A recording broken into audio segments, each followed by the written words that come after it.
हर मुश्किल में रो रो कर दुआ किया, क्योंकि जहाँ से इंसान का हौसला खत्म होता है वहाँ से अल्लाह की रहमत शुरू होती है।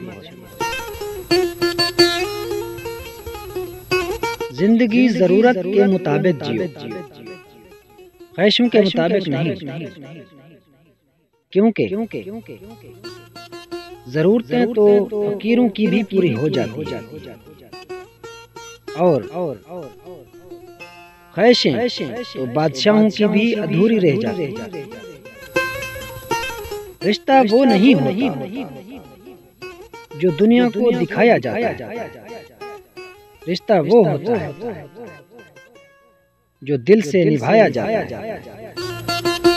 अपना कहने से कोई अपना नहीं होता, अपना तो वो होता है जैसे दिल से अपनाया जाए। किसी की तहज्जुद भी काम नहीं आती और किसी की कज़ा भी कबूल हो जाती है। बात सारी नियत की होती है। ख्यालों की हिफाजत करो, ये अल्फाज बन जाते हैं। अल्फाज की हिफाजत करो, ये अमाल बन जाते हैं। अमाल की हिफाजत करो, ये किरदार बन जाते हैं।